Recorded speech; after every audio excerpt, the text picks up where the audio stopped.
السلام عليكم ورحمة الله تعالى وبركاته. بسم الله الرحمن الرحيم. والصلاة والسلام على أشرف المرسلين وعلى آله وصحبه أجمعين أما بعد.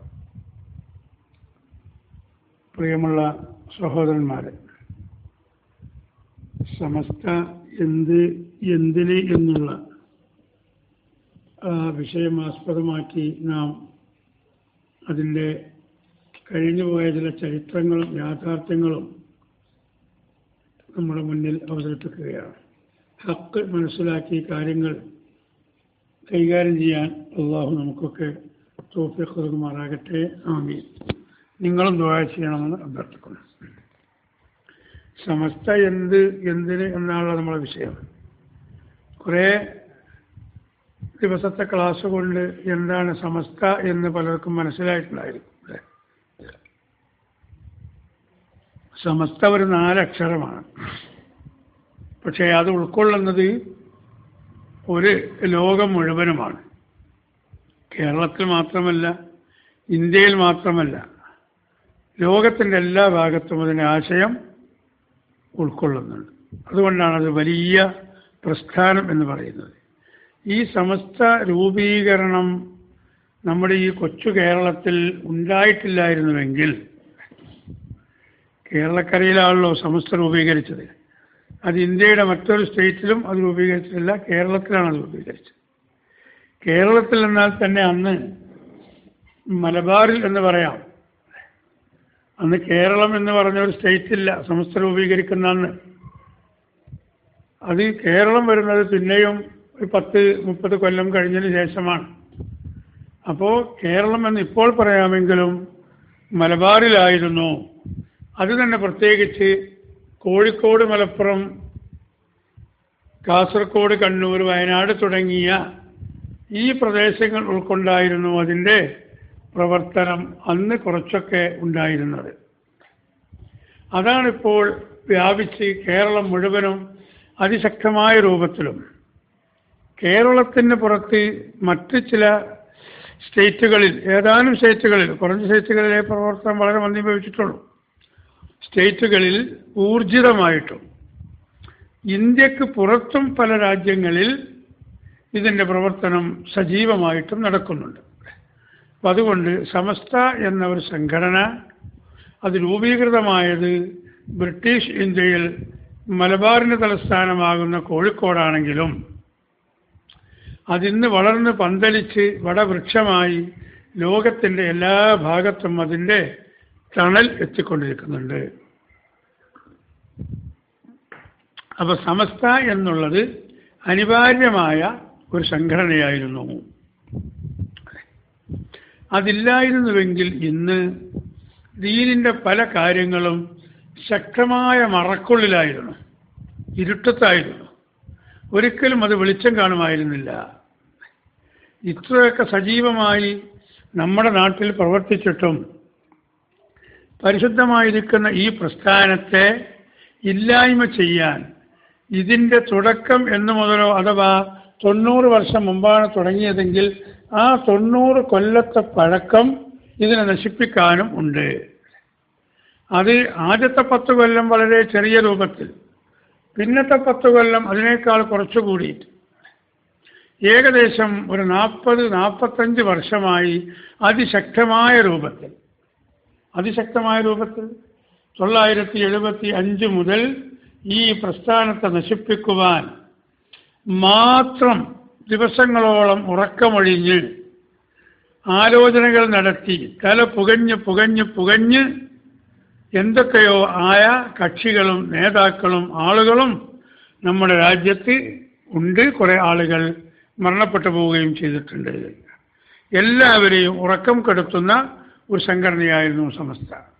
ഏത് നിലയ്ക്ക് ഏതെങ്കിലും തീവ്രവാദ പ്രവർത്തനങ്ങൾ നടത്തുന്നവരെ കൊണ്ട് ചിലർക്ക് ഉറക്കം കെടലുണ്ട്.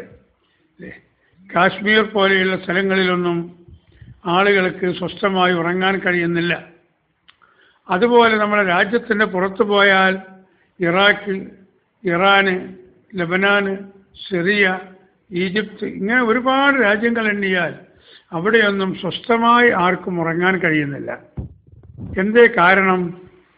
അവിടെയുള്ള തീവ്രവാദികൾ ഏത് സമയത്ത് ആക്രമിക്കുമോ, അവരെ നേരിടുന്നവർ അവരെ നേരിടാൻ വേണ്ടി എപ്പോൾ ശല്ലാക്രമണം നടത്തുമോ, മിസൈൽ ആക്രമണം നടത്തുമോ എന്ന ചിന്തയിലാണ് ആ നാട്ടിലുള്ള എല്ലാ ജനങ്ങളും. അപ്പോൾ അവിടെയുള്ള സാധാരണക്കാർക്ക് വേണ്ടതുപോലെ സ്വസ്ഥമായി ഉറങ്ങാൻ കഴിയുന്നില്ല. എങ്കിൽ ഇവിടെയുള്ള ദീനീ വിരോധികളുടെ ഉറക്കം കെടുത്തി സമസ്ത അത് അവരെ പോയി കുത്തി നോവിപ്പിച്ചിട്ടല്ല, അവരെ വീടുകളിലേക്ക് ഗുണ്ടെറിഞ്ഞിട്ടല്ല, അവിടെ ചെന്ന് പടക്കം പൊട്ടിച്ചിട്ടല്ല, അവരെ വീട്ടിന് മുന്നിൽ ആഭാസകരമായ മുദ്രാവാക്യം വിളിച്ച് ശല്യമുണ്ടാക്കിയിട്ടല്ല, ഏതെങ്കിലും പത്രത്തിൻ്റെ താളുകളിലോ മാസികയുടെ പേജുകളിലോ അവരെക്കുറിച്ച് ആവശ്യമില്ലാത്തത് എഴുതി പ്രചരിപ്പിച്ചുകൊണ്ടല്ല. പിന്നെ റസൂലുള്ളാഹി സ്വല്ലല്ലാഹു അലൈഹി വസല്ലം തങ്ങൾ മാ അന അലൈഹി വഅസ്ഹാബി, ഞാനും എൻ്റെ സ്വഹാബത്തും ഏത് രൂപത്തിൽ ഇവിടെ ജീവിച്ചോ നിങ്ങൾക്ക് ജീവിച്ച് കാണിച്ചു തന്നോ ആ രൂപത്തിൽ ജീവിക്കുകയും അത് പ്രചരിപ്പിക്കുകയും ചെയ്യുന്നവരാണ് യഥാർത്ഥ മുസ്ലിമീങ്ങൾ എന്ന് റസൂലുള്ളാഹി സ്വല്ലല്ലാഹു അലൈഹി വസല്ലം തങ്ങൾ പറഞ്ഞപ്പോൾ ആ പ്രഖ്യാപനം മുഖവിലക്കെടുത്തുകൊണ്ട് എന്ത് പ്രയാസങ്ങളുണ്ടായാലും തിരുമേനി സ്വല്ലല്ലാഹു അലൈഹി വസല്ലം തങ്ങളുടെ ആ പ്രഖ്യാപനം ഞങ്ങൾ മുഖവിലക്കെടുത്ത് അതിവിടെ പ്രാവർത്തികമാക്കുമെന്ന് ഒരു പറ്റം ആലിമീങ്ങളും ആ ആലിമീങ്ങൾ അംഗീകരിക്കുന്ന ജനലക്ഷങ്ങളും ഇവിടെ ദൃഢനിശ്ചയത്തോടുകൂടി അംഗീകരിച്ച് പ്രവർത്തനം ആരംഭിച്ചപ്പോൾ ഇവിടെയുള്ള സമുദായ ദ്രോഹികളുടെ ഉറക്കം കെടാൻ തുടങ്ങി. അവരുടെ ഈ കുതന്ത്രങ്ങൾ, ജുഗുപ്സാവഹമായിരിക്കുന്ന തീരുമാനങ്ങൾ, പദ്ധതികൾ ജനങ്ങൾ കൈവിട്ടു പോകാൻ തുടങ്ങി. ജനങ്ങൾ കൈവിട്ടു പോകാൻ തുടങ്ങി. അതുകൊണ്ടാണല്ലോ ഏകദേശം 50 കൊല്ലം മുമ്പ് ഇപ്പോൾ കൊണ്ടോട്ടിക്കടുത്ത് കിശ്ശേരി എന്ന് പറയുന്ന സ്ഥലത്തിനടുത്തുണ്ട് ഒരു തൃപ്പനച്ചി എന്ന് പറഞ്ഞ സ്ഥലം. തൃപ്പനച്ചി അറിയാത്തവരാരും ഉണ്ടാവുകയില്ല. ആ തൃപ്പനച്ചിയിൽ 50 കൊല്ലം മുമ്പ് ഒരു മൊല്ലാക്ക വഹാബി ദുരിതം ബാധിച്ചു അയാൾക്ക്. ആ നാട്ടിൽ അന്ന് വഹാബികളൊന്നും കേൾവി തന്നെ എല്ലായിടത്തും ഇല്ലാത്ത കാലമാണ്. അവിടെ ഇയാൾ വഹാബിയായ അയാൾ ജീവിക്കുമ്പോൾ നാട്ടുകാരെ ഉപദേശിച്ചു, നിങ്ങൾ മാത്രം ഇങ്ങനെ ഒരു കൊന്ത്രം പല്ല് പോലെ തെറിച്ചു നിൽക്കരുത്, ഈ ഐക്യത്തിൽ നിങ്ങളും ഉണ്ടാകണം, അതിൽ നിന്ന് മാറി നിൽക്കരുത്. പക്ഷേ മല്ലാക്കാൻ്റെ മനസ്സൊക്കെ അപ്പോഴത്തിന് എന്തൊക്കെയോ ആയിപ്പോയിരുന്നു. അതുകൊണ്ട് മല്ലാക്ക വഹാബിയത്തിൽ ഉറച്ചു നിന്നു. അങ്ങനെ മല്ലാക്ക കാലയവനുള്ളിൽ മറിയേണ്ടി വന്നു, അഥവാ മരണപ്പെടേണ്ടി വന്നു. മരിച്ചപ്പോൾ ആ നാട്ടുകാർ പറഞ്ഞു, ആ മല്ലാക്കാൻ്റെ മയ്യത്ത് മുസ്ലിമീങ്ങളെ, യഥാർത്ഥ മുഅ്മിനീങ്ങളെ മറവ് ചെയ്യുന്ന ഈ സ്ഥലത്ത് അയാളെ മയ്യത്ത് വെക്കാൻ പറ്റൂല. ഇന്നിപ്പോൾ ഒന്നും തീരെ ചിന്തിക്കാൻ പറ്റാത്ത കാലമാണ്. അന്ന് ചില കൂട്ടായ്മയിലൊക്കെ അങ്ങനെ നടന്നിരുന്നു. അല്ലേ, നമ്മളെ നാട്ടിൻ്റെ അടുത്തൊരു പള്ളിയിൽ ജുമാ നിസ്കാരം കഴിഞ്ഞിട്ട് 7 ഫാത്തിഹ സൂറത്ത്, 7 ഖുൽ ഹുവല്ലാഹു അഹദ്, 7 ഖുൽ അഊദു ബിറബ്ബിൽ ഫലഖ്, 7 ഖുൽ അഊദു ബിറബ്ബിൻ നാസ് ഇത് ഓതിയിട്ടായിരുന്നു മറ്റു ദിക്റുകളും ചൊല്ലിയിട്ട് അവിടെ ജുമായ്ക്ക് ശേഷം ദുആ ചെയ്തിരുന്നത്. ആ പള്ളിയിൽ ആ നാട്ടുകാരനല്ലാത്തൊരാൾ ജുമായ്ക്ക് കൂടി. അയാളിപ്പോൾ ഇവിടെ ഈ വിവരമൊന്നും അറിയില്ല. പക്ഷെ അയാൾ സലാം വീട്ടി ഈ ഫാത്തിഹ ഓതുന്നതിനിടയ്ക്ക് എണീച്ചപ്പോൾ അവിടുത്തെ ഒരു കാരണവർ പറഞ്ഞു, ഇരിക്കടാ അവിടെയെന്ന് പറഞ്ഞു. ആ ധ്വനി കേട്ടപ്പോൾ അയാൾക്ക് ഇരിക്കേണ്ടി വന്നു. കാരണം ഒരു കുട്ടി എണീച്ച് പോയിട്ടില്ല. അന്ന് അങ്ങനെയൊക്കെ കാരണവന്മാർക്കും നാട്ടുകാർക്കുമൊക്കെ പവറും ഒരു കൂട്ടായ്മയുണ്ടായിരുന്ന കാലമാണ്. അതൊക്കെ ശിഥിലമാക്കിയത് ഈ രാഷ്ട്രീയക്കാരാണ്. ഞാൻ അങ്ങോട്ട് വരുന്നുണ്ട്. ഈ അനൈക്യം മുഴുവനും ഈ രാജ്യത്തുണ്ടാക്കിയത് രാഷ്ട്രീയക്കാരാണ്. എല്ലാ രാഷ്ട്രീയക്കാരും മുതലുണ്ട്. അവർക്ക് ഐക്യമല്ല ആവശ്യം, അവർക്ക് തൽക്കാലം ഒരു വോട്ടാണ്. അത് നേരത്തെ അങ്ങനെയായിരുന്നില്ല. പള്ളിയിലൊരു ഖത്തീബ് അല്ലെങ്കിൽ അവിടുത്തെ ശേഷിച്ചൊരു ഖാദി അല്ലെങ്കിൽ അവിടുത്തെ ഒരു കാരണവർ ഒരു കാര്യം പറഞ്ഞാൽ അതിന് എതിരായിട്ടൊരാളും പറയില്ല. അത്ര സൂക്ഷിച്ചും ശ്രദ്ധിച്ചുമൊക്കെ അവർ പറയുകയുമുള്ളൂ. അങ്ങനെ കൂട്ടായ്മയുള്ള കാലമാണത്. അപ്പോൾ നാട്ടുകാരൊക്കെ അതിൽ സംഘടിച്ചു. ശരിയാണ്, നമുക്ക് മറവ് ചെയ്യേണ്ട. മൊല്ലാക്കാരൻ്റെ മയ്യത്തിനെ പരിപാലിക്കാൻ അവിടെ ആളൊന്നുമില്ലെങ്കിലും കുറേ ദൂരത്തുനിന്ന് ഏതൊക്കെ വഹാബികൾ കേട്ടറിഞ്ഞ് അവരൊക്കെ വന്ന് ഇയാളെന്തോ വെള്ളം പാർന്ന് കുളിപ്പിച്ച് കെട്ടി പൊതിഞ്ഞ് കൊണ്ടുവന്നപ്പോൾ പറ്റൂല എന്ന് പറഞ്ഞു. നാട്ടുകാർ മുഴുവനും സംഘടിച്ചു നിന്നു. പിന്നെ ഈ വന്നവർ കുറേ കുറവുമാണ്. ഒരാക്രമിക്കാനോ തല്ലാനോ ഒന്നും പോയിട്ടില്ല. ഇവിടെ മറവ് ചെയ്യാൻ പറ്റൂല. അങ്ങനെ മലപ്പുറത്ത് നിന്ന് പോലീസ് വന്നു. പോലീസിൻ്റെ ഒരു ഉദ്യോഗസ്ഥന്മാർ വന്നു.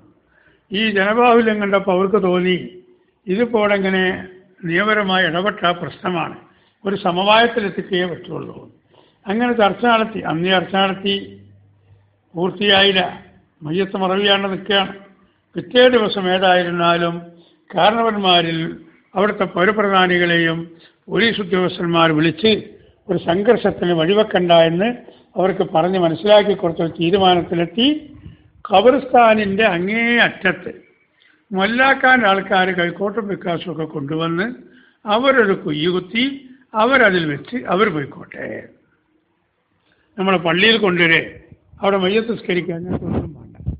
പള്ളിത്തെറുവിൻ്റെ ഒരു അങ്ങേ തലക്കൽ, സാധാരണ എല്ലാവരും മറവ് ചെയ്യുന്ന സ്ഥലത്ത് വേണ്ട, അതിൻ്റെ ലാസ്റ്റ് തലക്കൽ അവിടെ മറവ് ചെയ്ത് പോയിക്കോട്ടെ. അവസാനം കാരണവന്മാർ ഇങ്ങനെ സമാധാനികളും കുഴപ്പമുണ്ടാക്കാൻ ആഗ്രഹമില്ലാത്തവരുമാണല്ലോ, അതുകൊണ്ട് ആ പോലീസ് ഉദ്യോഗസ്ഥരുടെ അഭ്യർത്ഥന അവർ മാനിച്ച് എന്നാൽ അങ്ങനെ ആവട്ടെ എന്ന് അങ്ങനെ ഒരു കുഴി കുത്തി അവിടെ അയാളെ മറവ് ചെയ്തു പോവുകയാണ് ചെയ്തത് അല്ലേ. അന്നത്തെ ഒരു ഐക്യമാണ് ഞാൻ പറയുന്നത്. ഒരു തെങ്ങ് കയറാൻ പോകുന്ന ഒരു സഹോദര സമുദായങ്ങളിൽപ്പെട്ട ഒരാൾ ഈ മല്ലാക്കാൻ്റെ മയ്യത്ത് മറവ് ചെയ്യാത്തതിനെക്കുറിച്ച് അവനോടൊരാൾ ചോദിച്ചപ്പോൾ എന്താ ഇപ്പം നമ്മളെ മല്ലാപ്പളുടെ മയ്യത്ത് മറവ് ചെയ്യാത്ത പറഞ്ഞപ്പോൾ അയാൾ വഹാബി കുടിച്ച് മരിച്ചു എന്നാണ് ഓൻ പറഞ്ഞത്. ആളുകൾ പറഞ്ഞു വഹാബി പിടിച്ചു മരിച്ചു. വഹാബി എന്നുള്ള ആ ഏറ്റവും മോശമായിരിക്കുന്ന ആശയം അയാളെ ഹൃദയത്തിൽ വന്നതുകൊണ്ട് വഹാബി പിടിച്ചു, പനി പിടിച്ചു പറഞ്ഞ മാതിരി. പക്ഷേ ഈ സഹോദര സമുദായങ്ങളിൽപ്പെട്ടവൻ കേട്ടത് വഹാബി കുടിച്ചു എന്നാണ്. അതൊരു വലിയ വിഷവാതകമാണ് എന്നാണ് മനസ്സിലാക്കിയത്. സംഗതി വലിയ വിഷം തന്നെയാണ്, ഈമാൻ നഷ്ടപ്പെടുന്ന വിഷമുള്ളൂ. വഹാബികളുടെ ശരീരത്തിൽ അവരെ സംസാരിക്കുന്നുണ്ട്, നടക്കുന്നുണ്ട്, അവരിയ്ക്കുന്നുണ്ട്, ഭക്ഷണം കഴിക്കുന്നുണ്ട്, അവർ നിസ്കരിക്കുന്നുണ്ട്. അത് അവരുടെ ഒരു തരം പുറത്തുള്ള ഒരു ശരീരം മാത്രമാണ്. ഈ വഹാബിയത്ത് കൂടിയതിൻ്റെ പേരിൽ അവരുടെ ശരീരം നശിച്ചു പോയിട്ടുണ്ട്, അഥവാ ആത്മാവ് നശിച്ചിട്ടുണ്ട്. പിന്നെ ഒരു ബോഡി മാത്രമാണ്, ജീവനുള്ളൊരു ബോഡി മാത്രം. ആ ബോഡി കൊണ്ടൊരു പ്രയോജനവുമില്ല, ആ ബോഡിക്ക് ഒരു ബഹുമാനവും ഇല്ല. കാരണം അവൻ്റെ ഈമാനാകുന്ന ഏറ്റവും വലിയ സാധനം അത് ഹൃദയത്തിലാണ്. അതിന് ഭംഗം വന്നിട്ടുണ്ട് ഈ വിശ്വാസ കാരണം കൊണ്ട്. അപ്പോൾ ആ സഹോദര സമുദായങ്ങളിൽപ്പെട്ടവൻ പറഞ്ഞത് ശരിയാണ്, വഹാബി കുടിച്ചു വലിച്ചു പറഞ്ഞാലും തെറ്റില്ല.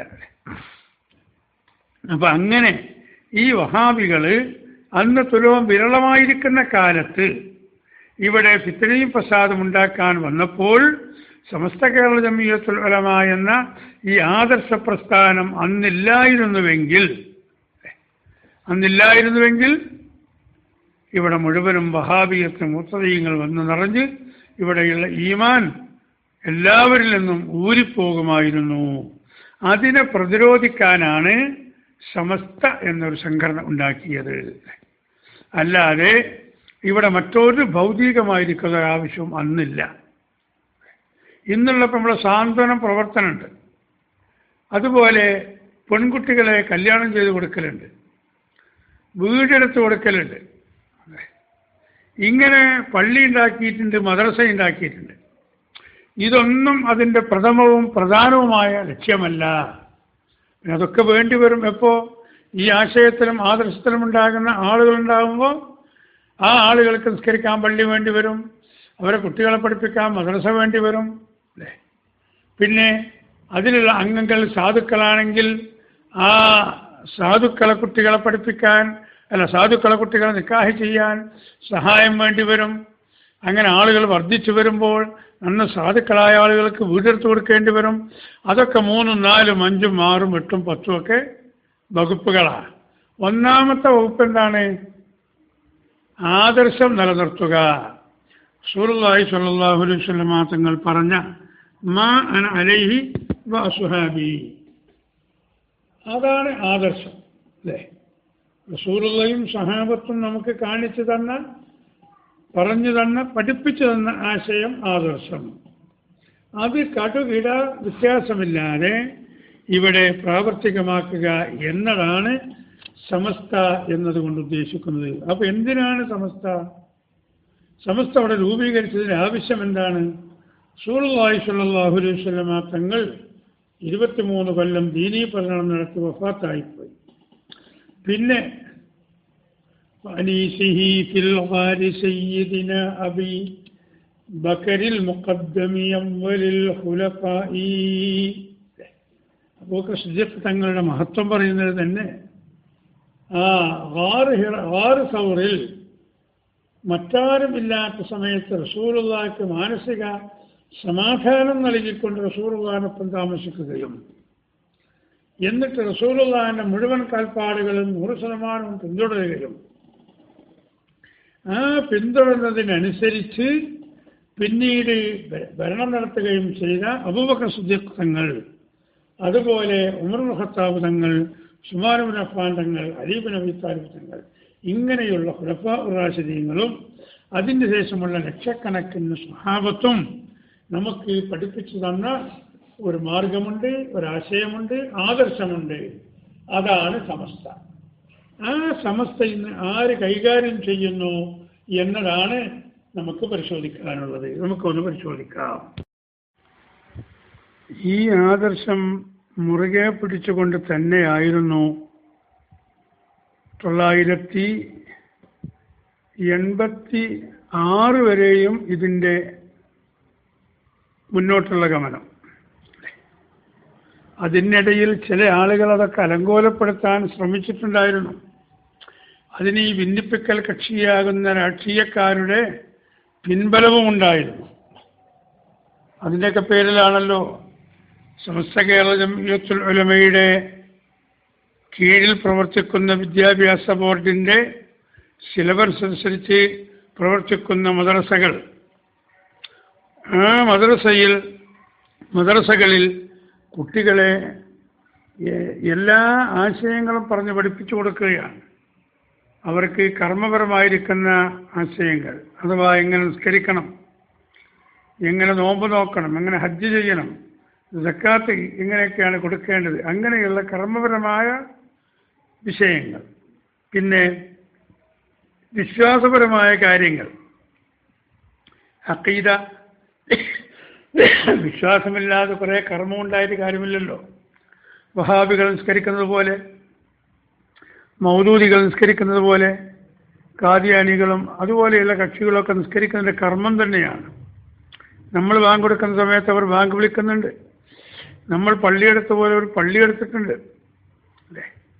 ഇങ്ങനെയൊക്കെ അവർ ചെയ്യുന്നുണ്ട്. പക്ഷേ ആ കർമ്മങ്ങളൊന്നും അവരിൽ നിന്നും സ്വീകരിക്കപ്പെടാതിരിക്കാൻ കാരണം വിശ്വാസപരമായി അവർ തകർന്നതിൻ്റെ പേരിലാണ്. അപ്പോൾ ആ വിശ്വാസം രൂഢമൂലമാക്കുക എന്നതും സമസ്തയുടെ അതിപ്രധാനമായ ലക്ഷ്യമാണല്ലോ. അതിനുവേണ്ടിയാണ് വിദ്യാഭ്യാസ ബോർഡ് രൂപീകരിച്ച് എല്ലാ ഗ്രാമങ്ങളിലും മദ്രസകളെടുത്ത് ആ മദ്രസകളിൽ കുട്ടികളെ പഠിപ്പിച്ച് അതിൽ നിന്നും വളർന്നവരായ കുട്ടികൾ പിന്നെ ദർസിൽ പോയി പഠിച്ച് എന്നിട്ടാണ് അവർ മുദരിസുമാരും ഖതീബുമാരും ഖാദിമാരും മുഅല്ലിമീങ്ങളും മറ്റുമൊക്കെ ആയിത്തീരുന്നത്. ആ മദ്രസകളിൽ ഇവിടെ ആശയവും ആദർശവും പഠിപ്പിക്കുകയാണ്. അതിനൊരു സലാം പറയുന്ന ഒരു പാഠം, പലതുമുള്ള കൂട്ടത്തിലൊരു ഉദാഹരണം പറയട്ടെ.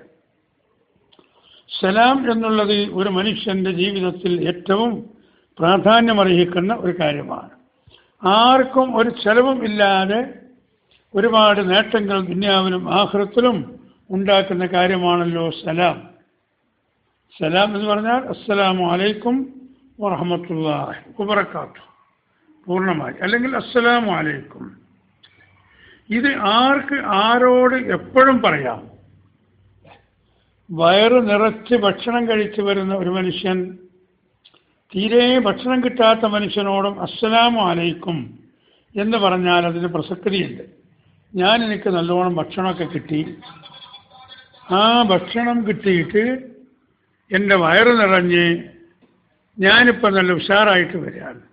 നിനക്കൊരു ഭക്ഷണം കിട്ടിയിട്ടില്ല, പക്ഷെ ഭക്ഷണം കിട്ടിയിട്ടില്ലെങ്കിലും നീയും ഇപ്പോൾ നല്ല ചെറിയൊരു വിശപ്പിൻ്റെ ബുദ്ധിമുട്ടുണ്ടെങ്കിലും ആരോഗ്യത്തോടുകൂടി ജീവിക്കുന്നു. അതുകൊണ്ട് അങ്ങനത്തെ നിനക്ക് അള്ളാഹുവിൻ്റെ രക്ഷയുണ്ടാകട്ടെ. അപ്പം ഭക്ഷണം കഴിച്ചവൻ ഭക്ഷണം കഴിക്കാത്തവനോട് പറയാൻ പറ്റും. ഉറങ്ങിയവൻ നല്ലോണം ഉറക്കൊക്കെ ഉഷാറായി കഴിഞ്ഞിട്ട് ഉറക്ക് വേണ്ടതുപോലെ ആകാത്തവനോട്, അങ്ങനെ ആർക്കും ആരോടും, ഞാൻ ഉദാഹരണം പറഞ്ഞതേ ഉള്ളൂ, പറയാൻ പറ്റിയ ഒരു പൊതുവായ വാക്കാണ് അസ്സലാമു അലൈക്കും, അള്ളാഹുവിൻ്റെ രക്ഷ നിന്നിലുണ്ടാവട്ടെ. അതിന് ചില നിബന്ധനകളുണ്ട്. കാണുന്നവരോടൊക്കെ സലാം പറയാൻ പറ്റുമോ? ഇല്ല. അതൊരു മുസ്ലിം മറ്റൊരു മുസ്ലിമിൻ്റെ പേരിൽ ചെയ്യേണ്ട ബാധ്യതയാണ്. മുസ്ലിമീങ്ങളും തമ്മിലാണ് ഈ സലാമിൻ്റെ ബാധ്യതയുള്ളത്. അല്ലേ? ഹക്കുൽ മുസ്ലിമി അലൽ മുസ്ലിമി സിത്തുൻ എന്നാണ് റസൂലുള്ളാഹി പഠിപ്പിച്ചു തന്നത്. ഇദാ റഅയ്തഹു സല്ലിം അലൈഹി. ഒരു മുസ്ലിം മറ്റൊരു മുസ്ലിമിനെ കണ്ടുമുട്ടിയാൽ അവനോട് നീ സലാം പറയണം.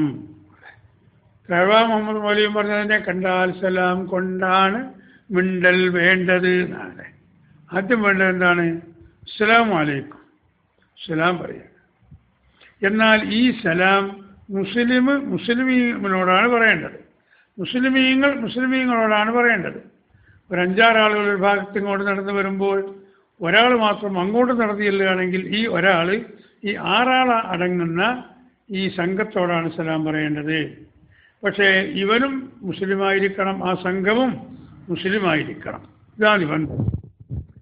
ഈ നിബന്ധന കുട്ടികൾക്ക് പഠിപ്പിക്കുമ്പോൾ അവിടെ ചില ആളുകൾക്ക് സലാം പറയാൻ പാടില്ല എന്നും ആ കൂട്ടത്തിൽ പഠിപ്പിക്കുന്നുണ്ടായിരുന്നു. ആരാണത്? ഇസ്ലാമിക നിയമമനുസരിച്ച് അച്ചടക്ക നടപടിക്ക് വിധേയരായി പുറത്തു നിൽക്കുന്ന ഒരു കക്ഷിയുണ്ട്. അവര് മുസ്ലിമീങ്ങളല്ല എന്ന് നമ്മൾ പറയുന്നില്ല. വഹാബികളൊക്കെ കാഫിരീങ്ങളാണ് എന്ന വാദം സുന്നികൾക്കില്ല. ജമാഅത്തെ ഇസ്ലാമി ഒക്കെ കാഫിരീങ്ങളാണ് എന്ന വാദം അത് സുന്നികൾക്കില്ല.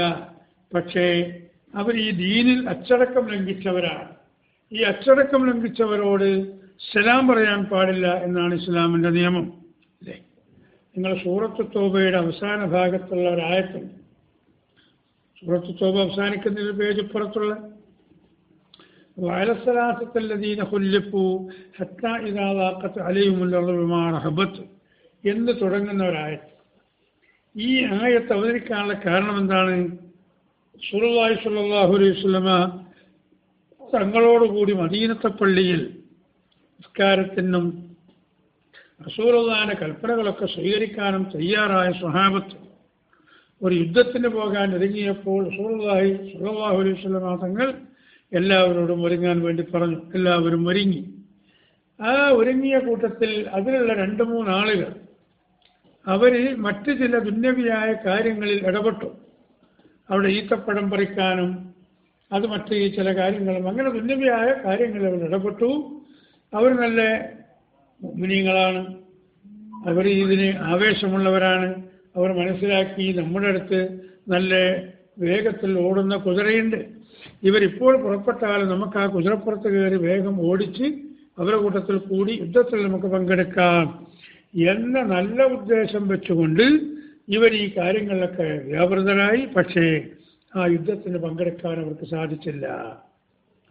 യുദ്ധം മുസ്ലിമീങ്ങൾ സഹാബത്ത് റസൂലുള്ളാഹി അത് വിജയിച്ചു വന്നു. മദീനത്തെത്തി നോക്കുമ്പോൾ ഈ 3 സഹാബികളോട് റസൂലുള്ളാഹി മിണ്ടുന്നില്ല. റസൂലുള്ളാഹിക്ക് ഒരു സലാം പറഞ്ഞു വരുമ്പോൾ റസൂലുള്ള മറുഭാഗത്തേക്ക് തന്നെ മുഖം തിരിക്കുന്നു. ആ ഭാഗത്ത് എന്ന് പറഞ്ഞാൽ ഈ ഭാഗത്തേക്ക് തിരിക്കുന്നു. ഇത് കണ്ട സഹാബത്തും അങ്ങനെ തന്നെ. അങ്ങനെ 4 ദിവസം കഴിഞ്ഞപ്പോൾ അങ്ങാടിയിലെത്തിയാൽ ഇവരോട് മിണ്ടാൻ ആരുമില്ല. ഒരു കടയിൽ ചെന്നവർ 2 കിലോ ഗോതമ്പ് വേണമെന്ന് പറഞ്ഞാൽ കടക്കാരനത് കേൾക്കാത്തതുപോലെ നിൽക്കുന്നു. അങ്ങനെ കുറച്ച് ദിവസം കൂടി കഴിഞ്ഞപ്പോൾ റസൂലുള്ള ഓർഡർ ഇടുന്നു. ആ 3-ൽ ഒരാൾ പ്രായാധിക്യം കൊണ്ട് ബുദ്ധിമുട്ടുന്ന ആളാണ്. അല്ലാത്ത 2 ആളുകൾക്ക് അത്രയധികം പ്രായമില്ല. അതുകൊണ്ട് അവരുടെ ഭാര്യമാരും അവരോട് വിട്ടു നിൽക്കാൻ പറയുന്നു. അങ്ങനെ ഈ സ്വഹാബത്ത് മദീന വിശാലമായിരിക്കുന്ന ആ മദീനയിൽ വഅലസ്സലാസത്തല്ലദീന ഖുല്ലിഫൂ ഹത്താ ഇദാ ളാഖത് അലൈഹിമുൽ അർദു ബിമാ റഹബത് ഭൂമി അവർക്ക് കുടിശായതുപോലെ തോന്നി. കാഴ്ചക്ക് വിശാലതയുണ്ട്, പക്ഷേ അവർക്കൊരു സ്വസ്ഥതയില്ല. പുറത്തിറങ്ങിയാൽ ആരും നമ്മളോട് കുശലം പറയുന്നില്ല. നമ്മളെ പരിചരിക്കാനോ നമ്മൾ ഭാര്യമാർ പോലുമില്ല. നാം ഒരു സാധനം എന്ന് ചോദിച്ചാൽ തരാൻ കടക്കാരൻ സമ്മതിക്കുന്നില്ല. ഇങ്ങനെ ഇവരിങ്ങനെ ഒരു കുടുങ്ങിയ അവസ്ഥയിലായപ്പോൾ രാജാതിരാജനായ റബ്ബുൽ ഇസ്സത്തിനോട് അവർ തൗബ ചെയ്തു. അല്ലേ? ആ സൂറത്തിൻ്റെ പേര് തന്നെ സൂറത്ത് തൗബ എന്നാണ്. ബിസ്മില്ലാത്തൊരു സൂറത്ത് എല്ലാവരും കണ്ടിട്ടില്ലേ? അതാണ് തൗബ സൂറത്ത്. അങ്ങനെ അവർ പശ്ചാത്തപിച്ച് ഹൃദയത്തിൻ്റെ അടിത്തട്ടിൽ നിന്നും അള്ളാഹുവിനോട് കരഞ്ഞ് പറഞ്ഞ് ആവശ്യപ്പെട്ടപ്പോൾ അടിമകളുടെ ആവശ്യം പരിഗണിക്കുന്നവനാണല്ലോ അള്ളാഹു. ആ നിലക്ക് അള്ളാഹുവിടെ തൗബ സ്വീകരിച്ചിട്ട് അവർക്കുള്ള വിലക്ക് നീക്കി. അവർക്കുള്ള വിലക്ക് അള്ളാഹു നീക്കി. എന്നിട്ട് അള്ളാഹു സുബ്ഹാനഹു വ തആല അതിനുശേഷം അവരോടും എല്ലാ മുഅ്മിനീങ്ങളോടും യാ അയ്യുഹല്ലദീന ആമനു തഖുല്ലാഹ വകൂനൂ മഅസ്സാദിഖീൻ എന്ന വലിയൊരു തത്വം ഉപദേശിച്ചുകൊണ്ട് അവരെ നേരത്തെ ഉണ്ടായിരുന്ന ആ അവസ്ഥയിലേക്ക് തന്നെ മാറ്റി. അപ്പൊ 40 ദിവസം റസൂലുള്ളാഹിയും സഹാബത്തും ഈ 3 സഹാബികളോടും സലാം പറഞ്ഞിട്ടില്ല. അവർ മുഅ്മിനീങ്ങളല്ലാത്തതിന്റെ പേരിലല്ല, അവർ റസൂലുള്ളാഹിന്റെ കൂടെ നിസ്കരിക്കാത്തതിന്റെ പേരിലല്ല, ഒരച്ചടക്ക നടപടിക്ക് അവർ വിധേയരായി. അതിനവർ തൗബ ചെയ്തു. തൗബ ചെയ്തപ്പോൾ അല്ലാഹു സ്വീകരിച്ചപ്പോൾ പഴയ രൂപത്തിലേക്ക് അവര് തിരിച്ചു വന്നു. അതുപോലെ റസൂലുള്ളാഹിന്റെ കൽപ്പന ധിക്കരിച്ച കക്ഷികളാണ് വഹാബികൾ, മൗദൂദികൾ, അതുപോലെയുള്ള എല്ലാ കക്ഷികളും. അങ്ങനെ ധിക്കരിച്ചവരോട് ഇസ്ലാമിൻ്റെ ഏറ്റവും ഉദാത്തമായിരിക്കുന്ന ഒരു സമീപനമാകുന്ന സലാം പറയൽ അത് പറയേണ്ടതില്ലെന്നാണ് ഇസ്ലാമിൻ്റെ തീരുമാനം. ഈ തീരുമാനം 4ാം ക്ലാസ്സിലുള്ള അഥവാ ഒരു 10 വയസ്സ് പ്രായമുള്ള കുട്ടിയെ അവിടെ നിന്ന് തന്നെ പഠിപ്പിച്ചു കൊണ്ടുവരിക അല്ലേ. കുട്ടികളാകുമ്പോൾ പഠിക്കല്ലോ. ചെറുപ്പകാലമിലുള്ള ശീലം മറക്കുമോ മനുഷ്യനുള്ള കാലം. കാരാസ്കരത്തിൻകൊരു പാലിലിട്ടാൽ കാലാന്തരം കയ്പ് ശമിപ്പതുണ്ടോ അല്ലേ. ഒരു കവിയാണെങ്കിലും വളരെ സത്യമാണത്. ചെറുപ്പകാലത്ത് എന്താണോ അവൻ ശീലിച്ചത്, ആ ശീലിച്ചത് അത് വളരെ കൃത്യമായി അവൻ പാലിക്കും. ഇപ്പൊ ഇന്ന് പേപ്പറിൽ നമ്മൾ വായിച്ചു, 22 വയസ്സ് ആകുന്നതിൻ്റെ മുമ്പ് 100 മോഷണം നടത്തി ഹാട്രിക്ക് നേടിയ ഒരു ചെറുപ്പക്കാരൻ, മുസ്ലിമീങ്ങളുടെ പേരുള്ള ഒരാളാണ്. 22 വയസ്സേ ആയിട്ടുള്ളൂ. അപ്പോഴേക്കും അവർ 100 സ്ഥലത്ത് പോയി കളവ് നടത്തി ലോകത്ത് ചിലപ്പോൾ ഗിന്നസ് ബുക്കിലേക്ക് അവൻ്റെ പേര് വരാൻ സാധ്യത ഉണ്ടാവും. 22 വയസ്സെന്ന് പറയുമ്പോൾ ചുരുങ്ങിയത് ഒരു 15 വയസ്സിലൊക്കെ അല്ലേ അവന് പോകാൻ കഴിയുള്ളൂ. അതിന് മുമ്പ് ചിലപ്പോൾ വീട്ടിൽ നിന്നൊക്കെ കട്ടണുണ്ടാവും. അപ്പോൾ 7 കൊല്ലം കൊണ്ടാണ് 100 കളവോ നടത്തിയത്. അപ്പോൾ അവൻ്റെ ചെറുപ്പകാലത്തുള്ള ശീലം അവനത് നടപ്പിൽ വരുത്തുകയാണ്. അപ്പോൾ ഈ ചെറിയ കുട്ടികൾക്ക് തന്നെ ഈ വിഷവിത്തുകളെ പഠിപ്പിച്ചു കൊടുക്കണം. അപ്പോൾ വഹാബികൾ എന്ന് പറഞ്ഞൊരു കക്ഷി നമ്മുടെ നാട്ടിലുണ്ട്. ആ വഹാബികളെ നിങ്ങൾ കരുതിയിരിക്കണം. അവരോട് സ്നേഹമുണ്ടാകാനുള്ള കാരണമാണ് സലാം പറയൽ അല്ലേ.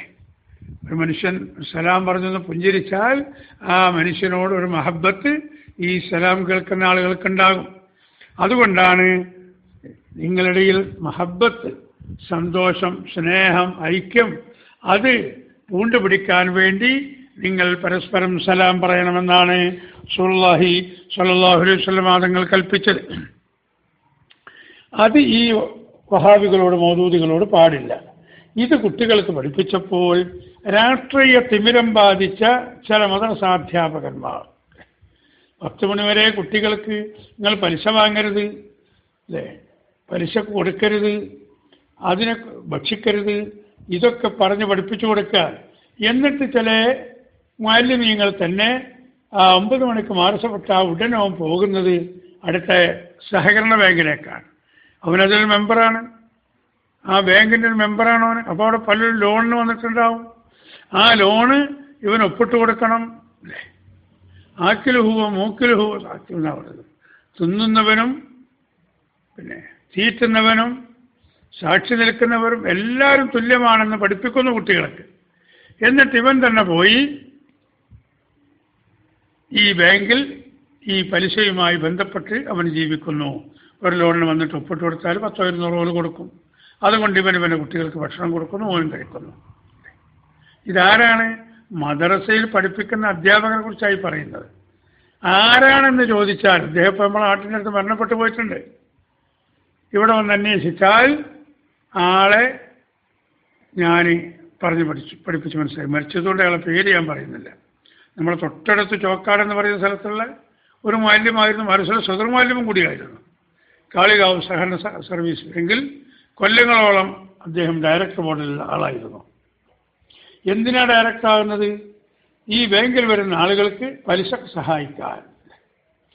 അങ്ങനെയുള്ള ഈ രാഷ്ട്രീയ അന്ധത ബാധിച്ച മൗലവികൾ ഈ പാഠം സമസ്ത കേരള ജമിയത്തുലമയുടെ അനുവാദത്തോടുകൂടി പുസ്തകത്തിൽ അത് അച്ചടിച്ച് ആ പുസ്തകം കുട്ടികൾക്ക് പഠിപ്പിക്കാൻ വേണ്ടി വന്നപ്പോൾ ഈ പുസ്തകത്തിൻ്റെ പേജ് കീറി വിദ്യാഭ്യാസ ബോർഡിൻ്റെയും ജമിയത്തുൽ മുഅല്ലിമീൻ്റെയും ഓഫീസിലേക്ക് അവർ അയച്ചു കൊടുത്തു. ഏത് ഓഫീസിലേക്ക് അയക്കുന്നത്? എന്താവശ്യത്തിന് വേണ്ടിയാണ് ഈ സമസ്ത രൂപീകരിച്ചത്? ആ രൂപീകരിച്ച കാര്യങ്ങൾ ചർച്ച ചെയ്യാനും അതിൻ്റെ തീരുമാനമെടുക്കാനുമുള്ള ഓഫീസിലേക്ക് അയച്ചു കൊടുത്തിട്ട് മുസ്ലിമീങ്ങളുടെ ഇങ്ങനെ ഭിന്നിപ്പുണ്ടാക്കി നിങ്ങളിങ്ങനെ സമസ്തയും കൊണ്ട് നടന്നാൽ ഇവിടെ അത് നടക്കില്ല എന്നൊരു താക്കീത് താഴെ തട്ടിൽ നിന്നും മേൽഘടകത്തിന് വരാൻ തുടങ്ങിയത് 975 ശേഷമായിരുന്നു. അതുവരെ ഈ സമസ്തയുടെ ആദർശങ്ങൾ ആരും ചോദ്യം ചെയ്തിട്ടില്ല. അപ്പോഴാണ് സടകുടഞ്ഞെഴുന്നേറ്റുകൊണ്ട് ഒരു പണ്ഡിതൻ രംഗത്ത് വരുന്നത്. ആരാണ് ആ പണ്ഡിതൻ? നമുക്കൊന്ന് പരിശോധിക്കാം. ആരായിരുന്നു ആ പണ്ഡിതൻ? സമസ്ത കേരള ജമിയത്തുലമയിലേക്ക് മഹാന്മാരായ നേതാക്കളുടെ ആശീർവാദത്തോടുകൂടി കടന്നു വന്ന മഹാനായ കാന്തപുരം എ പി അബൂബക്കർ മുസ്ലിയാർ. ബഹുമാനപ്പെട്ടവർ ദീർഘദൃഷ്ടിയോടുകൂടി തന്നെ ഇതിൻ്റെ ഭവിഷ്യത്ത് മനസ്സിലാക്കി.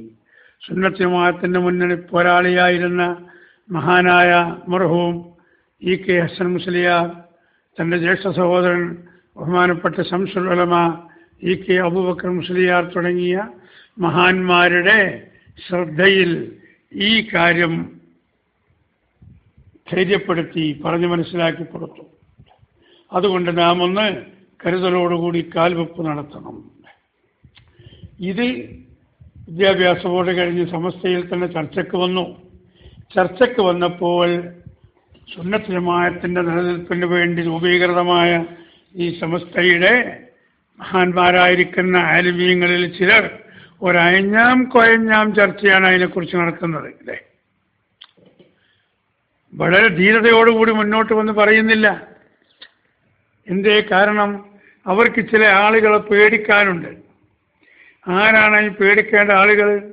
അവർ അസംബ്ലിയിലേക്കും പാർലമെൻറ്റിലേക്കൊക്കെ പോകുന്ന മെമ്പർമാരാണ്. ആ മെമ്പർമാർ തട്ടിപ്പടച്ച് കൂട്ടിയുണ്ടാക്കിയ ഒരു രാഷ്ട്രീയ കക്ഷിയുണ്ട്. ആ രാഷ്ട്രീയ കക്ഷിയുടെ തണലിലാണ് ഇവർ ജീവിക്കുന്നത്. ഈ രാഷ്ട്രീയ കക്ഷിയുടെ ലക്ഷ്യമോ ഇവിടെ മുസ്ലിമീങ്ങളുടെ പൊതു പ്ലാറ്റ്ഫോം എന്നവർ അവകാശപ്പെടുന്നുവെങ്കിലും യഥാർത്ഥമായിരിക്കുന്ന ഇസ്ലാമിൻ്റെ സനാതന മൂല്യങ്ങൾ മുറുകെ പിടിച്ച് ജീവിക്കുന്ന സുന്നികളെ പാർശ്വവൽക്കരിച്ചുകൊണ്ട് ഒരു ഭാഗത്തേക്ക് മാറ്റി നിർത്തിക്കൊണ്ട് സുന്നത്ത് ജമാഅത്തിനെ എതിർക്കുന്നവർ ആരൊക്കെയുണ്ടോ ആ ആളുകളെ മുഴുവനും അവരൊപ്പം കൂട്ടി എന്നിട്ട് ഈ സുന്നത്ത് ജമാഅത്തിൻ്റെ പണ്ഡിതന്മാരെ പരിഹസിക്കുവാനും അവർ ലോകം തിരിയാത്തവരാണ്, അവർ വിദ്യാഭ്യാസമില്ലാത്തവരാണ്, അവർ പുരോഗതിക്കെതിരാണ് എന്നൊക്കെ ദുഷ്പ്രചരണം നടത്തി ആ പ്രചരണം നടത്തുന്നതിന് ആവശ്യമായിരിക്കുന്ന പിൻബലം ഈ രാഷ്ട്രീയ കക്ഷി നൽകുകയും ചെയ്യുന്നു. ഒറ്റ ഉദാഹരണം പറയട്ടെ. ഷെയ്ഖ് മുഹമ്മദ് കാരക്കുന്ന് എന്ന് പറഞ്ഞ കുട്ടശ്ശേരി, അയാൾ സ്ഥിരമായി ഈ മുസ്ലിം രാഷ്ട്രീയ കക്ഷിയുടെ പേരിൽ ഇറങ്ങുന്ന പത്രത്തിൽ അവർ സെക്കൻഡ് പേജിൽ ലേഖനം എഴുതാറുണ്ടായിരുന്നു. ആ ലേഖനം മുഴുവനും പരിശോധിച്ചു നോക്കിയാൽ സുന്നത്ത് ജമാഅത്തിൻ്റെ ആശയങ്ങളെയും ആദർശങ്ങളെയും വരികൾക്കിടയിൽ വിമർശിക്കാൻ വേണ്ടി മാത്രമായിരുന്നു. ചില ലേഖനങ്ങളിൽ മൊത്തത്തിൽ കാണുകയില്ല. പക്ഷേ വേണ്ടതുപോലെ ശ്രദ്ധ കേന്ദ്രീകരിച്ച് വായിച്ച് പഠിച്ചാൽ മഹാന്മാരായിരിക്കുന്ന ആലിമീങ്ങൾ അപകീർത്തിപ്പെടുത്താനും ആ ആലിമീങ്ങൾ വിഭാവനം ചെയ്യുന്ന സുന്നത്ത് ജമാഅത്താകുന്ന ആശയത്തെ ഉന്മൂലനം ചെയ്യാനുമായിരിക്കും ഈ മൗലവിയുടെ ലേഖനം. അതിനിവിടെ വളം വെച്ചു കൊടുക്കുന്നത് ആരാണ്? മുസ്ലിങ്ങളുടെ പേരിൽ പ്രവർത്തിക്കുന്ന ഈ രാഷ്ട്രീയ കക്ഷി. അവർക്കറിയാത്തത് കൊണ്ടല്ല. 95% ആളുകളും ഈ രാജ്യത്ത് സുന്നികളാണ്. വെറും 4-5% മാത്രം വരുന്ന ഈ മുബ്തദികൾക്ക് ഓശാന പാടുന്നതിനാണ് ഈ രാഷ്ട്രീയ കക്ഷികളുടെ എന്ത് പ്രവർത്തനങ്ങളുണ്ടെങ്കിലും അത് ദീനീ വിരുദ്ധമാകട്ടെ അല്ലാത്തതാകട്ടെ അതിനൊന്നും എതിർക്കാത്ത ഒരു സംഘടന ഇവിടെ ഉണ്ടായിരിക്കണം. ആവശ്യമില്ലാത്ത കാര്യങ്ങൾ ചെയ്താൽ ഞങ്ങളെ ചോദ്യം ചെയ്യാൻ പ്രഗത്ഭരായിരിക്കുന്ന ആലിമീങ്ങൾ അപ്പുറത്തുണ്ടെന്നുള്ള ഒരു തോന്നൽ അവർക്കുണ്ടായി. അതിനൊക്കെ തെളിവാണല്ലോ MES-ൽ നിന്നും മുസ്ലിമീങ്ങൾ വിട്ടുനിൽക്കണമെന്ന് സമസ്ത കേരള ജംഇയ്യത്തുൽ ഉലമ പാസാക്കിയപ്പോൾ സുന്നത്ത് ജമാഅത്തിനോടും ആലിമീങ്ങളോടും മഹബത്തുണ്ടായിരുന്ന കൂറുണ്ടായിരുന്ന ആലിമീങ്ങളെ ബഹുമാനിച്ചിരുന്ന മുസ്ലിം ലീഗിൻ്റെ നേതാവായിരുന്ന സയ്യിദ് അബ്ദുറഹ്മാൻ ഫഖീ തങ്ങളവറുകൾ MES-ൽ നിന്ന് മാറി നിൽക്കാൻ ലീഗ് മെമ്പർമാരെ ഉപദേശിച്ചത് ഗത്യന്തരമില്ലാതെ അവർ സ്വീകരിക്കേണ്ടി വന്നതും. എന്നിട്ട് അവർ ആ MES-ൽ നിന്ന് മാറി നിന്നിരുന്നു ഫഖീ തങ്ങളുടെ കാലം കഴിയുന്നത് വരെ. ശേഷം വന്ന പ്രസിഡന്റാകുന്ന പാണക്കാട് പൂക്കോയത്തങ്ങളുടെ കാലം കഴിയുന്നവരെയും പിന്നീട് മറ്റു ചില ഗതിയിലേക്ക് ഈ രാഷ്ട്രീയ പാർട്ടി നീങ്ങാൻ തുടങ്ങി. അതിൻ്റെ പ്രസിഡന്റ് ബഹുമാനപ്പെട്ട മർഹൂം സയ്യിദ് മുഹമ്മദ് അലി ശിഹാബ് തങ്ങളായ കാലത്താണ് ആ MES-നോടുള്ള വിലക്ക് മുസ്ലിം ലീഗ് നീക്കിയത്. അത് നീക്കിയിട്ടില്ലായിരുന്നുവെങ്കിൽ അങ്ങനെയുള്ളൊരു കക്ഷി ഇന്ന് ഈ ലോകത്ത് തന്നെ ഉണ്ടാകുമായിരുന്നില്ല. അപ്പം അവർക്ക് ഇസ്ലാമിനെ വികലമാക്കുന്ന ഈ പ്രസ്ഥാനത്തിന് വളം വെച്ചു കൊടുക്കണം അല്ലേ? അതുകൊണ്ടാണല്ലോ അതിൻ്റെ ഇപ്പോഴത്തെ പ്രസിഡന്റ് ഇവിടെ ലൈംഗിക സമത്വത്തിൻ്റെ പേരിലും സ്ത്രീകളുടെ പർദ്ദയുടെ പേരിലുമൊക്കെ അഴിഞ്ഞാടാൻ നോക്കിയല്ലോ. അവനിക്ക് ഈ രാഷ്ട്രീയ കക്ഷിയുടെ പിൻബലമുണ്ടായിരുന്നു. മറ്റെല്ലാ മുസ്ലിങ്ങളുടെയും പിന്തുണയും അവർക്കുണ്ട്. പക്ഷേ ആലിമീങ്ങൾ സുന്നത്ത് ജമാഅത്തിൻ്റെ ആലിമീങ്ങൾ അഥവാ ചേളാരികളല്ല. സുന്നത്ത് ജമാഅത്ത് യഥാർത്ഥമായി ഇവിടെ നിലനിർത്താൻ പരിശ്രമിക്കുന്ന ഈസുൽ ഉലമയുടെയും ഖമറുൽ ഉലമയുടെയും കൂടെയുള്ള ആലിമീങ്ങൾ അതിശക്തമായി അതിനെ എതിർത്തപ്പോൾ ഈ MES-ന്റെ പ്രസിഡന്റിന്റെ വൈദ്യർ ഗഫൂർ വൈദ്യർക്ക് മാളത്തിൽ ഒളിക്കേണ്ടി വന്നു. അല്ല, നേരത്തെ ഉണ്ടായിരുന്ന ഞാൻ പറഞ്ഞ ഈ പുസ്തകം സലാം പറയുന്ന പാഠം ഉൾക്കൊള്ളുന്ന പേജ് അത് കീറി സമസ്തയുടെ ഓഫീസിലേക്ക് അയച്ചു കൊടുത്തിട്ട് അതിന് അനുകൂലമായൊരു നിലപാടായിരുന്നു സ്വീകരിച്ചിരുന്നതെങ്കിൽ ഇന്ന് ഈ ഫസൽ ഗഫൂറിൻ്റെ ഈ അഭിപ്രായങ്ങൾക്ക് മറുപടി പറയാൻ ഒരു പണ്ഡിതനും നമ്മുടെ ഈ കേരളത്തിൽ ഉണ്ടാകുമായിരുന്നില്ല. എന്തിനാണ് സമസ്ത എന്ന് നാം മനസ്സിലാക്കണം. അതാണ് സമസ്ത എന്ത് എന്നുള്ളത് നാം മനസ്സിലാക്കേണ്ട ആവശ്യമുണ്ട്. അപ്പൊ മഹാനായ കാന്തപുരം ഉസ്താദിന്റെ ദീർഘദൃഷ്ടിയുള്ള ആ പ്രവർത്തനം കാരണം ഇങ്ങനെയുള്ളൊരു സെറ്റപ്പിലേക്ക് സമസ്തയാകുന്ന സംഘടനയെ നയിച്ചു കൊണ്ടുവരാൻ സാധിച്ചു. അപ്പൊ ഞങ്ങളാണ് സമസ്ത എന്ന് പറഞ്ഞ് പേരും പറഞ്ഞ് ആനപ്പുറത്തിരുന്ന തഴമ്പിന്റെ വണ്ണവും കാണിച്ച് പലരും അപ്പുറത്തുണ്ടെങ്കിൽ ഇസ്ലാമിനെതിരെ പലരും ഉറഞ്ഞു തുള്ളുമ്പോൾ അപ്പുറത്തുള്ള സമസ്തയുടെ ആളുകളും അതിൻ്റെ പിന്നിലുണ്ടെന്ന് പറയുന്ന അനുയായികളും ഏത് മാളത്തിലാണ് അന്നേരത്തെ അവർ പോയി ഒളിച്ചിരിക്കുന്നത്? ഒരാവശ്യം വരുന്ന സമയത്തല്ലേ ഇവരൊക്കെ ഇവിടെ രംഗത്ത് കാണേണ്ടത്? ഇപ്പൊ ഈ ഇലക്ഷൻ കഴിഞ്ഞ് ഫലപ്രഖ്യാപനം നടത്തുന്നതിന് മുമ്പ് തന്നെ ദീർഘദൃഷ്ടിയുള്ള ആലിമീങ്ങളും നേതാക്കളും യോഗം ചേർന്നു. സാധാരണക്കാരായിരിക്കുന്ന ആളുകൾക്ക് പല നിലക്കുള്ള ആവേശമുള്ളവരുമുണ്ടാകും. അതുകൊണ്ട് മുഅ്മിനീങ്ങളെ, നിങ്ങൾ നിസ്കരിക്കുന്ന നിസ്കാരം, നിങ്ങൾ ഇതുവരെ നോറ്റ നോമ്പ്, നിങ്ങൾ ചെയ്ത ഹജ്ജ്, നിങ്ങൾ ചെയ്ത സൽക്കർമ്മങ്ങൾ അതൊന്നും നഷ്ടപ്പെടാതിരിക്കാൻ ആവശ്യമില്ലാത്തൊരാഹ്ലാദം പ്രകടനം നിങ്ങൾ നടത്തിപ്പോകരുതെന്ന് ഈ ആലിമീങ്ങൾ ഇവിടുത്തെ പൊതുജനങ്ങളെ വേണ്ട വിധം ഉത്ബോധിപ്പിച്ചപ്പോൾ മറുഭാഗത്തുണ്ടെന്ന് പറയുന്ന ആ സമസ്തയുടെ ഏതെങ്കിലും ഒരാലിമ് എവിടെയെങ്കിലും പറഞ്ഞോ? പറഞ്ഞില്ലെന്ന് മാത്രമല്ല, 19-ാം തീയതി ഏകദേശം 9 മണി 10 മണി രാവിലെ ഈ ഫലപ്രഖ്യാപനം വരാൻ തുടങ്ങിയപ്പോൾ തന്നെ ഇവരട്ടഹസിച്ച് ആഹ്ലാദിച്ച് ചാടി മതിച്ച് കുറെ ക്രിമിനലുകളായിരിക്കുന്ന ചെറുപ്പക്കാർ കൂടി എന്തൊക്കെയോ മുദ്രാവാക്യം വിളിക്കുമ്പോൾ ഈ തലപ്പത്തിരിക്കുന്ന നേതാക്കൾ ഇതിനെതിരെ ഒരക്ഷരമുണ്ടിയോ? ചേളാരിക്കാരുമുണ്ടിയോ? മുസ്ലിം ഐക്യത്തിനാണ് ഞങ്ങൾ ഇവിടെ സ്ഥാപിച്ചതെന്ന് പറഞ്ഞ മുസ്ലിമീങ്ങളുടെ പൊതു പ്ലാറ്റ്ഫോമാണ് ഈ രാഷ്ട്രീയ കക്ഷി എന്ന് അവകാശപ്പെടുന്ന അതിൻ്റെ നേതാക്കൾ ഈ അണികളെ നിയന്ത്രിച്ചോ? അണികളോട് എന്തെങ്കിലും ഒരു ഉപദേശം നൽകിയോ? അങ്ങനെ ചെയ്യരുത് മക്കളെ, ഒരാളെയും നിങ്ങളങ്ങനെ ചെയ്യരുത്, ഒരാളെയും നിങ്ങളങ്ങനെ പറയരുത്. ആരെ വീട്ടിലേക്കും നിങ്ങൾ ഗുണ്ട് വലിച്ചെറിയരുത്, ആരെ വീട്ടിന് മുന്നിൽ നിങ്ങൾ പടക്കം പൊട്ടിക്കരുത്, അസഭ്യം പറയരുത്, ഒരു കലോത്സവമുണ്ടാക്കുന്ന ഒരു വാക്ക് പോലും പറയാൻ പാടില്ലെന്നല്ലേ ഇസ്ലാമിൻ്റെ നിയമം. എന്തുകൊണ്ടത് പാലിക്കാൻ ഇവർ തയ്യാറായില്ല? അതുകൊണ്ട് സമസ്ത കേരള ജംഇയ്യത്തുൽ ഉലമയുടെ ആശയവും ആദർശവുമുള്ള ഒരൊറ്റ പണ്ഡിതനും മറുഭാഗത്തില്ല എന്ന് ഇതിൻ്റെ തെളിവാണ്.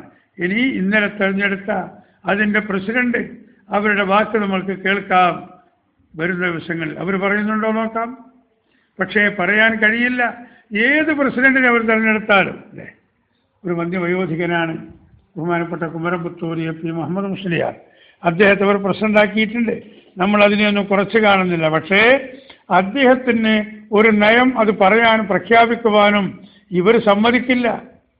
അവിടെ കൂടത്തായിയും അമ്പലക്കടവും സമത് പൂക്കോട്ടോടു കൂടി തീരുമാനിക്കും, എന്നിട്ട് അവർ പ്രഖ്യാപിക്കും. ആ പ്രഖ്യാപിക്കുന്നതിനെ ഈ പണ്ഡിതനായ പി മുഹമ്മദ് മുസ്ലിയാർ കുമരംപുത്തൂർ മഹാനവറുകൾ അംഗീകരിക്കേണ്ടി വരും. അംഗീകരിക്കുന്നില്ലെങ്കിൽ അസ്ഹരി തങ്ങളുടെ ഗതി അവർ പ്രസിഡന്റിന് വരും. മറ്റൊക്കെ സമയനാവാത്തവന. എന്താണ് മക്കളെ നിങ്ങൾ പറഞ്ഞത്? എന്താ നിങ്ങൾ പത്രത്തിൽ കൊടുത്തത്? എന്താ നിങ്ങൾ ജനങ്ങളോട് പറഞ്ഞത്? അതന്നെ നമ്മളത് അങ്ങനെ ആയിക്കോട്ടെ, എന്നാൽ അതങ്ങനെ ആയിക്കോട്ടെ അല്ലേ. ഒരു കല്യാണ പന്തലിൽ പണ്ടൊരു കാരണവരെ ഒരു റോളുണ്ടായിരുന്നു. കാരണവർക്ക് കണ്ണൂർ ജില്ലയിലൊക്കെ കാരണവരെന്ന് പറയും, ഞങ്ങളുടെ നാട്ടിൽ അമ്മാമൻ എന്ന് പറയും. ഏതായിരുന്നാലും ആ കാരണവർ രാവിലെ വന്ന് ഇപ്പോൾ കല്യാണ പന്തലിൽ ഒക്കെ ഏകദേശം റെഡിയാണ്. ടേബിളൊക്കെ ഇവിടെ നിന്നോട്ടെ, കയ്യുകണ വെള്ളം അതവിടെ തന്നെ നിന്നോട്ടെ, പ്ലേറ്റും ഗ്ലാസ്സും ഒക്കെ കൊടുന്ന് അതവിടെ വെച്ചോട്ടെ. അങ്ങനെ ഈ വെച്ചതിനൊക്കെ ടേബിളും ചെയറും നിരത്തിയതിന് അങ്ങനെ ചോറ് വെക്കുന്ന ഒരു സ്ഥലത്തുണ്ട്, അവിടെ തന്നെ ചോറ് വെച്ചോട്ടെ.